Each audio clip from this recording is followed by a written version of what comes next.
नमस्कार। ये जो चित्र हम देख रहे हैं, ये मैथिली शरण गुप्त जी का चित्र है। ये द्विवेदी युग के कवि रहे हैं, जिनका जन्म झांसी जिले के चिरगांव नामक स्थान पर हुआ था। कब हुआ था? सन 1886 ईस्वी में। पूरी जीवन अवधि की बात करें अगर, तो सन 1886 में इनका जन्म हुआ था और ये सन 1964 ईस्वी में 1964 पंच तत्वों में विलीन हो गए थे। ये तो इनकी जीवन अवधि पूरी हो गई, लेकिन अभी हम जन्म पर हैं। तो इनका जन्म सन 1886 में चिरगांव झांसी में हुआ था। इनके पिता का नाम रामचरण गुप्त था, जो कि हिंदी साहित्य से बहुत प्रेम करते थे और हिंदी के एक अच्छे कवि भी थे। पिताजी के का ये प्रभाव जो था उनके कवित्व का, ये मैथिली शरण गुप्त पर पड़ा और बचपन में ही एक छप्पय की गुप्त जी ने रचना की, मैथिली शरण गुप्त ने। तो इनके पिता भी आश्चर्यचकित रह गए। शिक्षा इनकी घर पर ही हुई। उसके बाद अंग्रेजी पढ़ने के लिए झांसी गए। पढ़ाई में मन नहीं लगा, वापस लौट कर आए। पुनः शिक्षा का प्रबंध किया गया। इन्होंने अंग्रेजी, संस्कृत, हिंदी का अध्ययन किया। वैश्योपकारक नामक पत्र में इनकी जो रचनाएं थी वो छपती थी और ये कलकत्ता से प्रकाशित होने वाला पत्र है। ठीक है। महावीर प्रसाद द्विवेदी के संपर्क में आए तो उससे इनकी प्रतिभा का और भी अधिक स्फुरण हुआ और इनकी रचनाएं जो थी फिर सरस्वती पत्रिका में छपने लगी थी। और महात्मा गांधी से भी बहुत प्रभावित थे। इसी कारण स्वाधीनता आंदोलन में भी सक्रिय रूप से सहभागिता करते रहे। कई बार इसी कारण जेल यात्रा भी करनी पड़ी इनको। और राष्ट्रीय विशेषताओं से परिपूर्ण रचनाओं का इन्होंने सृजन किया। इसी कारण महात्मा गांधी ने आपको राष्ट्र कवि की उपाधि प्रदान की। राष्ट्र कवि की उपाधि मिली इनको। सन 1912 में भारत भारती के प्रकाशन के बाद, भारत भारती इनकी रचना है मैथिली शरण गुप्त की, इनको ज़्यादा ख्याति मिलनी शुरू हुई और साकेत महाकाव्य के सृजन पर हिंदी साहित्य सम्मेलन ने, इस प्रकार के प्रश्न साहित्य के इतिहास के अंतर्गत बहुत अब पूछे जाते हैं, तो हिंदी साहित्य सम्मेलन ने आपको मंगला प्रसाद पारितोषिक से सम्मानित किया था। ठीक है। और इन्हीं ये जो आपकी साहित्यिक उपलब्धियां रही हैं गुप्त जी की, इसी कारण आगरा और इलाहाबाद विश्वविद्यालय द्वारा आपको डीलिट की मानद उपाधि से विभूषित किया गया और लगातार साहित्य सेवा करते रहे। तो भारत सरकार ने आपको यानी मैथिली शरण गुप्त जी को पद्म भूषण उपाधि से सम्मानित किया और ये राज्यसभा के सदस्य भी रहे। ठीक है। माँ भारती का ये जो सपूत है, महान साधक, महान साहित्यकार मैथिली शरण गुप्त 12 दिसंबर सन 1964 को पंच तत्वों में विलीन हो गया। ठीक है। अब इनकी हम रचनाओं की बात करें तो मौलिक, अनुदित दो प्रकार की रचनाएं हैं, लेकिन कुछ प्रमुख रचनाएं जैसे अनुदित ग्रंथों में स्वप्न वासव दत्तम उल्लेखनीय है। और इनकी जो प्रमुख रचनाएं हैं, मौलिक काव्य ग्रंथ जो हैं इनके, रंग में भंग, जयद्रथ वध, भारत भारती, किसान, शकुंतला, पंचवटी, हिंदू, त्रिपथगा, शक्ति, गुरुकुल, विकट भट्ट, साकेत। साकेत तो इनका बहुत महत्वपूर्ण है। यशोधरा, द्वापर, सिद्धराज, नहुष, कुणाल गीत, काया और करबला, काबा और करबला, पृथ्वीपुत्र, प्रदक्षिणा, जय भारत, विष्णुप्रिया, सैरिंध्री, वक संहार, वन वैभव, हिडिंबा, पत्रावली, अंजलि और अर्ध्य, वैतालिक, अजित, झंकार, मंगल घट। इसके अलावा गुप्त जी ने अनघ, तिलोत्तमा, चंद्रहास नामक 3 छोटे छोटे पद्यबद्ध रूपक भी लिखे हैं। आधुनिक युग के श्रेष्ठ कवियों में से हैं और इनके भाषा शैली की बात करें अगर, उससे पहले हम राष्ट्र प्रेम जो है गुप्त जी की कविता का प्रमुख स्वर रहा है। गुप्त जी की चरित्र कल्पना में कहीं भी अलौकिकता के लिए स्थान नहीं है। इनके सारे चरित्र मानव हैं। और साकेत के राम जो हैं, इन्होंने राम को नायक मानकर काव्य रचना की है ना, तो साकेत के जो राम हैं ईश्वर होते हुए भी तुलसी की भांति आराध्य नहीं। जैसे तुलसीदास जी के राम है ना, वो तो आराध्य है, आराधना करने योग्य। तो इनके राम ऐसे नहीं है, वरन हमारे बीच के ही एक व्यक्ति हैं। मानव रूप में इन्होंने उन्हें चित्रित किया है। कल्पना का आश्रय तो लिया है इन्होंने, परंतु इनके भाव कहीं भी मानव की स्वाभाविकता का अतिक्रमण नहीं करते। गुप्त जी ने खड़ी बोली को, भाषा की बात करें तो खड़ी बोली को हिंदी कविता के क्षेत्र में प्रतिष्ठित करने वाले समर्थ कवि के रूप में अपना ये विशेष महत्व रखते हैं। सरल, शुद्ध, परिष्कृत खड़ी बोली, ये इनकी भाषा है। और ब्रज भाषा भी कहीं कहीं आई है। और मुहावरों का प्रयोग भी है कहीं कहीं, लोकोक्तियों का। इसके अलावा शैली की अगर बात करें तो मुक्तक, गीति, गीति नाट्य, नाटक आदि के क्षेत्रों में शैली में गेयात्मकता, गेयता मतलब गाने की सामर्थ्य, गाए जाने योग्य है, सहज प्रवाहमयता, सरसता और संगीतात्मकता, ये इनकी शैली की विशेषताएं हैं। अगर साहित्य में स्थान की बात करें तो साहित्य में इनको क्या स्थान मिला है, तो राष्ट्र की आत्मा को वाणी देने के कारण ही ये राष्ट्र कवि कहलाए और आधुनिक हिंदी काव्य की धारा के साथ विकास पथ पर चलते हुए युग प्रतिनिधि कवि स्वीकार किए गए। हिंदी काव्य को श्रृंगार रस के दलदल से निकालकर उसमें राष्ट्रीय भावों की पुनीत गंगा को बहाने का श्रेय गुप्त जी को ही है। आचार्य रामचंद्र शुक्ल के शब्दों में आप निस्संदेह हिंदी भाषी जनता के प्रतिनिधि कवि कहे जा सकते हैं। कैकेयी का अनुताप शीर्षक कविता जो है, जो अब हम प्रारंभ करने जा रहे हैं, जिसका भाव समझने जा रहे हैं, ये मैथिली शरण गुप्त जी के महाकाव्य साकेत से लिया गया है। ये शीर्षक कैकेयी का अनुताप, जिस पर कि इनको मंगला प्रसाद पारितोषिक से सम्मानित किया गया था। किसके द्वारा? ये हिंदी साहित्य सम्मेलन द्वारा। हिंदी साहित्य सम्मेलन ने इनको साकेत महाकाव्य के सृजन पर मंगला प्रसाद पारितोषिक से सम्मानित किया था। तो चलिए अब कैकेयी का अनुताप, कैकेयी का अनुताप शीर्षक कविता की व्याख्या करते हैं, उसके भाव को समझते हैं। अनुताप मतलब पश्चाताप, मतलब कैकेयी ने राम को वन तो भेज दिया, लेकिन बाद में जो उनको पश्चाताप हुआ उसका वर्णन। ठीक है, तो भाई के प्रेम में सराबोर भरत जो हैं, मतलब भाई का प्रेम रग रग में उनकी समाया हुआ था भरत की, हैं, और वो श्री राम से भेंट करने के लिए जाते हैं वनों में, उनसे मिलने के लिए, हैं, कहाँ? उनके पंचवटी स्थित आश्रम में पहुँचे वो। और रात्रि में सभा बैठी वहाँ, जो भी लोग अयोध्यावासी, तीनों माताएं, गुरु, मंत्री, सभी लोग गए थे इनके साथ में। तो वहाँ पर सभा बैठी रात्रि में, कहाँ? श्री राम की कुटिया के सामने उटज दिया ना इन्होंने, तदनंतर बैठी सभा उटज के आगे। उसी सभा का ये जो प्रस्तुत पंक्तियां हम पढ़ने जा रहे हैं, इनमें वर्णन आया है।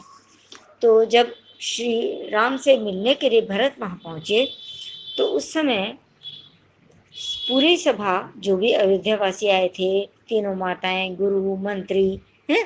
सब लोग एक सभा के रूप में बैठे हुए थे श्री राम की कुटिया के आगे, और नीले आकाश के नीचे बहुत से वो ऐसे लग रहे थे बहुत से तारे रूपी दीपक जल रहे हैं, है ना। ऊपर से आकाश में देवताओं ने टकटकी लगाई हुई थी, यानी वो एकटक दृष्टि से परिणाम जानने के लिए उत्सुक थे। देवताओं के नेत्र भी लगातार प्रतीक्षा कर रहे थे कि परिणाम जानने के लिए उत्सुक थे। टकटकी लगाए नयन सुरों के थे वे, परिणामोत्सुक उन भयातुरों के थे। मतलब देवता लोग भयभीत थे, उन्हें इस बात का भय था कि कहीं ऐसा ना हो कि भरत को राम बहुत प्रिय हैं, तो भरत के कहने से कोई कठोर निर्णय ले ले वो, यानी वो देवताओं को वन में जब राम रहेंगे तो उनके कार्य सिद्ध होने का उन्हें अनुमान था कि हमारे कार्य सिद्ध होंगे, और अगर वापस अयोध्या चले जाते हैं राम तो फिर वो भय की स्थिति है देवताओं के लिए। तो वो इस परिणाम को जानने के लिए उत्सुक थे कि ये सभा जो बैठी है इसका परिणाम क्या होगा, कहीं कुछ अन्यायपूर्ण परिणाम ना हो। तो देवता भी भयभीत थे। और अब ये प्रकृति आ गई, उत्फुल्ल करौंदी कुंज वायु रह रह कर करती थी सबको पुलकपूर्ण मह मह कर। करौंदे के पुष्प वहाँ पर कुंज जो है खिले हुए थे, तो करौंदे के कुंज की से जो वायु होकर आ रही थी वो सबको प्रसन्न चित्त बना रही थी, सबके मन को पुलकित कर रही थी, प्रसन्न कर रही थी। अब प्रकृति भी बहुत अच्छी है वहाँ पे उस समय। तो वह चंद्रलोक था, कहाँ चांदनी वैसी, प्रभु बोले गिरा गंभीर नीर निधि जैसी। तो वो जो है जैसे चंद्रलोक था, ऐसी चांदनी तो चंद्रलोक में भी नहीं दिखाई देगी जैसा उस समय वहाँ का वातावरण दिखाई दे रहा था। तो ऐसे उस सुंदर प्रकृति में, सुंदर वातावरण में प्रभु श्री राम गंभीर नीर निधि सागर के समान अपनी गंभीर वाणी में, गिरा मतलब वाणी, प्रभु श्री राम सागर के समान गंभीर वाणी में बोले, हे भरत भद्र अब कहो अभीप्सित अपना। श्री राम अपने भाई भरत से कहते हैं कि हे भाई भरत, अब तुम अपनी इच्छा बताओ कि तुम क्या अभिलाषा लेकर, क्या इच्छा लेकर मेरे पास आए हो। अब जैसे ही श्री राम ने ऐसा कहा तो सब सजग हो गए, भंग हुआ जो सपना। तो सब लोग एकदम सजग हो जाते हैं, सचेत हो जाते हैं, जैसे पहले से वो कोई स्वप्न देख रहे थे और वो सपना टूट गया हो। मतलब सबको ये लग रहा था कि कैसा राम को कैसा लगेगा इस प्रकार से हमारा वहाँ पर जाना, परिणाम क्या होगा, अच्छा होगा बुरा होगा। लेकिन श्री राम ने जब प्रेम के साथ भरत से पूछा कि भरत तुम क्या अभिलाषा लेकर मेरे पास आए हो, तो मुझे बताओ, तो सभी सतर्क हो जाते हैं, सचेत हो जाते हैं, जैसे पहले से सपने देख रहे थे और उनका कोई सपना टूट गया हो। हे आर्य, रहा क्या भरत अभीप्सित अब भी, मिल गया अकंटक राज्य उसे जब तब भी। वो कहते हैं भरत कि हे भाई, क्या भरत की अर्थात मेरी अभी भी कोई अभिलाषा शेष हो सकती है, जबकि मुझे निष्कंटक राज्य प्राप्त हो गया, तो मेरी कौन सी अभिलाषा शेष हो सकती है, क्या इच्छा शेष हो सकती है। आगे भरत कहते हैं श्री राम से, पाया तुमने तरुतले अरण्य बसेरा, रह गया अभीप्सित शेष तदपि क्या मेरा। वो कहना चाह रहे हैं, स्पष्ट करते हुए अपनी बात को कह रहे हैं कि आपको जंगलों में वास करने का आदेश मिला, वृक्षों के नीचे रहने का है, और मुझे निष्कंटक राज्य मिल गया, अभी ऊपर कहा है मुझे निष्कंटक राज्य प्राप्त हो गया, और आपको वनों में, जंगलों में, वृक्ष के नीचे वास करने का आदेश मिला। रह गया अभीप्सित शेष तदपि क्या मेरा, क्या फिर भी मेरी कोई इच्छा, मेरा कोई अभीप्सित, मेरी कोई अभिलाषा क्या फिर भी शेष रह सकती है।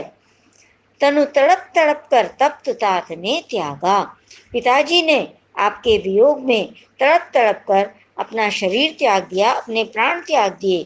क्या रहा अभीप्सित और तथापि अभागा, क्या अभी भी इस अभागे का अर्थात मेरा कोई मेरा मतलब मेरी, इस अभागे की अर्थात मेरी कोई इच्छा शेष रह सकती है?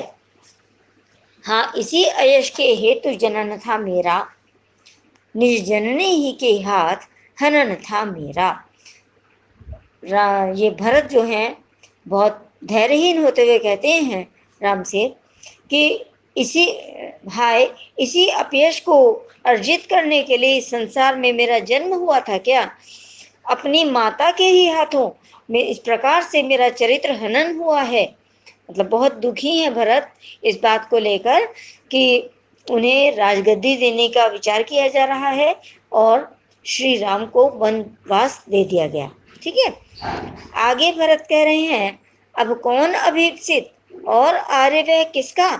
संसार नष्ट है, भ्रष्ट हुआ घर जिसका। आगे भरत कह रहे हैं कि अब कौन अभीप्सित, यानी अब और कौन सी इच्छा शेष हो सकती है? और आर्य, हे भाई, और किसके लिए होगी वो इच्छा जिसके घर में इस प्रकार की भ्रष्टता, बुराई उत्पन्न हो जाए? उसका तो मानो संसार ही नष्ट हो गया।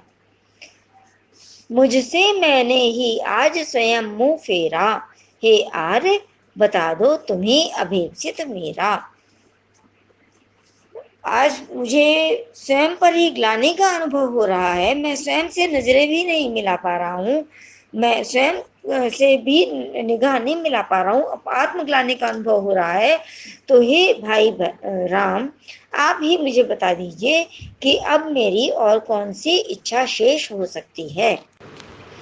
अब आगे श्री राम धैर्यहीन होते हुए उसे भरत को हृदय से लगा लेते हैं। प्रभु ने भाई को पकड़ हृदय पर खींचा, रोदन जल से सविनोद उन्हें फिर सींचा।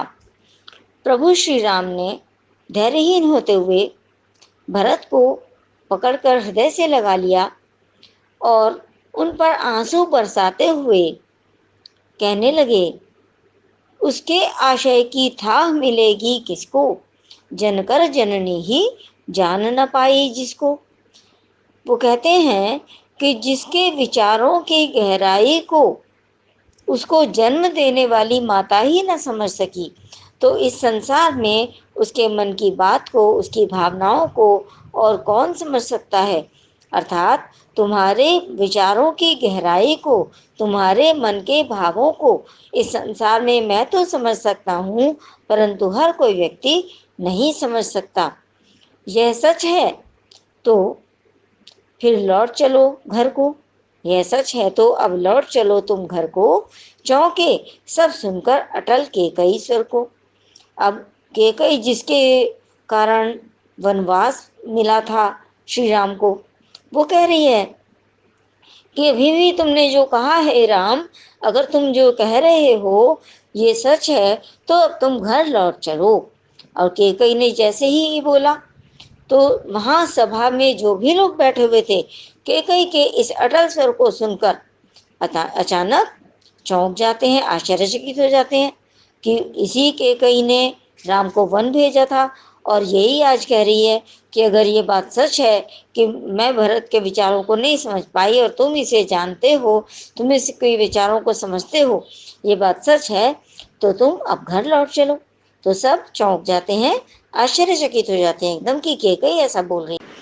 सबने रानी की ओर अचानक देखा, वैधव्य तुषारावृता यथा विधि लेखा। अब जब रानी केकई ऐसा बोलती है कि तुम घर लौट चलो, अयोध्या लौट चलो, तो सब आश्चर्यचकित होते हैं। तो अचानक रानी की ओर सब देखने लगते हैं और रानी केकई इस समय कैसे लग रही थी? विधवा के वेश में, जैसे कोहरे से ढकी हुई चांदनी हो। बैठी थी अचल तथापि असंख्य तरंगा। यद्यपि रानी की निश्चल बैठी हुई थी, लेकिन उसके मन में फिर भी असंख्य विचारों रूपी तरंगे, लहरें, यानी असंख्य विचार उत्पन्न हो रहे थे। वह सिंही अब थी हाहा गोमुखी गंगा। आज तक सदैव सिंहनी के समान ऊंचे स्वर से नाद करने वाली केकई आज गोमुखी गंगा की भांति शांत प्रतीत हो रही थी, क्योंकि वो गंगा जल की भांति पवित्र और कल्याणकारी वचन बोल रही थी। हाँ, जानकर भी मैंने न भरत को जाना। रानी कैकेयी कहती हैं कि तुमने अभी इस बात को स्वीकार किया है राम कि मैंने भरत को जन्म दिया और मैं इसे समझ नहीं पाई है। तो ये बात सच सच है, सब सुन ले। तुमने स्वयं अभी ये माने। यहाँ उपस्थित सभी लोग इस बात को ध्यान से सुन लें। और हे राम, तुमने तो अभी इस बात को स्वयं स्वीकार किया है। यह सच है तो फिर लौट चलो घर भैया, अपराधीन मैं हूँ तात तुम्हारी मैया। अगर ये बात सच है जो तुमने अभी स्वीकार की है, तो हे राम, अब तुम वन से घर लौट चलो। तुम्हें वन भेजने के लिए अपराधी मैं हूँ, तुम्हारी माता। इसमें भरत का कोई भी दोष नहीं है। तुम स्वयं इस बात को स्वीकार कर चुके हो। तो फिर जब अपराध मेरे द्वारा किया गया है तो इसका दंड भरत को क्यों मिले। तो तुम घर लौट चलो। आगे रानी कैकेयी कहती हैं, दुर्बलता का ही चिन्ह विशेष शपथ है, पर अबला जन के लिए कौन सा पथ है। वो स्पष्ट कर रही हैं इस बात को कि इस संसार में सौगंध खाना दुर्बलता का प्रतीक माना जाता है, परंतु आज इस अबला अर्थात मेरे लिए सौगंध खाकर अपनी बात को प्रमाणित करने के अतिरिक्त और कोई मार्ग ही नहीं रह गया है। कौन सा मार्ग है कि मैं अपनी बात को प्रमाणित कर सकूं। यदि मैं उकसाई गई भरत से हूँ तो पति समान ही स्वयं पुत्र भी खोऊं। तो मैं शपथ खाकर कहती हूँ कि यदि इस विषय में भरत ने मुझे थोड़ा सा भी उकसाया हो, तो जैसे आज मैंने अपने पति को खो दिया, ऐसे ही अपने पुत्र को भी खो दूं। रानी कैकेयी ने कहा है ना कि इस संसार में सौगंध खाना दुर्बलता का प्रतीक माना जाता है, क्योंकि कोई भी व्यक्ति अपनी बात को सत्य प्रमाणित करने के लिए अपनी असत्य बात को सत्य प्रमाणित करने के लिए सौगंध खा के अपनी बात को प्रमाणित कर देता है। लेकिन आज मेरे सामने इसके अतिरिक्त कोई रास्ता ही नहीं रह गया है कि मैं अपनी बात को प्रमाणित करूं। तो कैसे करूं। तो मैं सौगंध खाकर कहती हूँ कि यदि इस विषय में भरत ने मुझे थोड़ा सा भी उकसाया हो, तो जैसे आज मैंने अपने पति को खो दिया, ऐसे ही मैं अपने पुत्र को भी खो दूं। ठहरो, मत रोको मुझे, कहूँ सो सुन लो।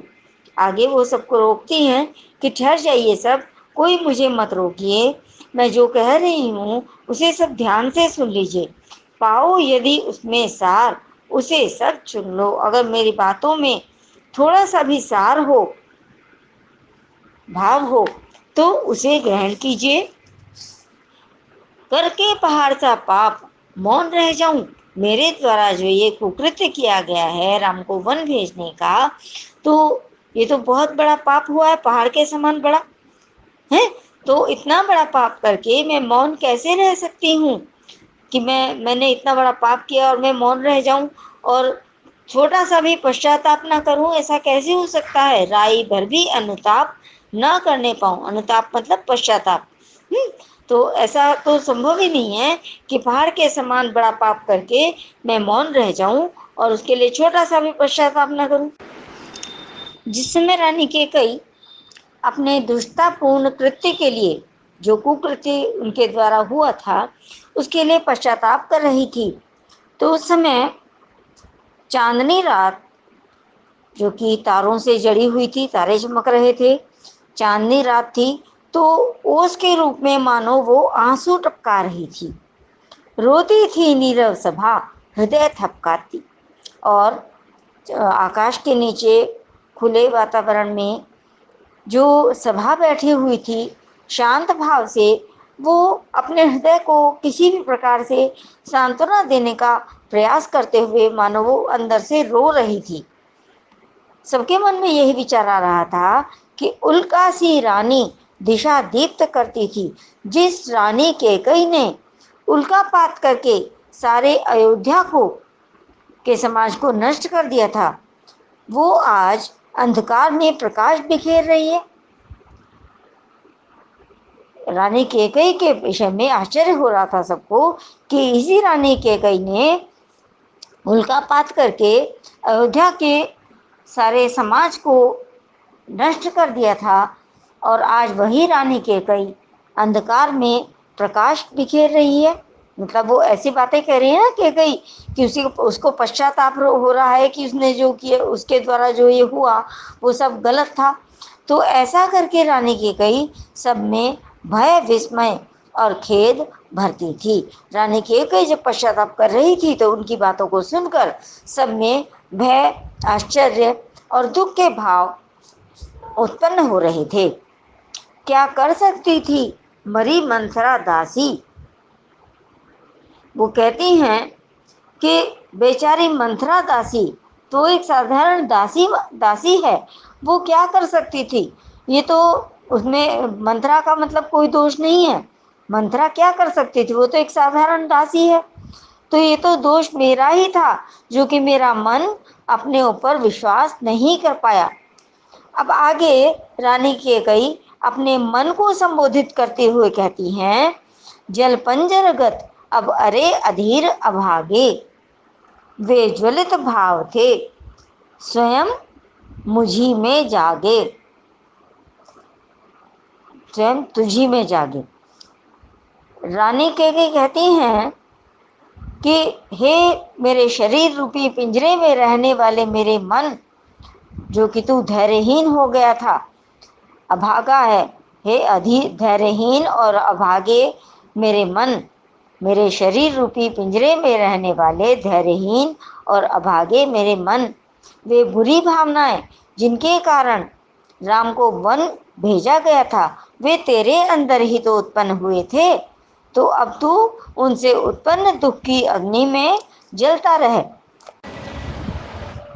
प्रस्तुत वीडियो जो आपको दी जा रही है, इसमें हमने कैकेयी का अनुताप शीर्षक से यहाँ तक पढ़ा है, वे ज्वलित भाव थे स्वयं तुझी में जागे। ठीक है, अब इसके बाद का अंश हम अगली वीडियो में पढ़ेंगे। तब तक के लिए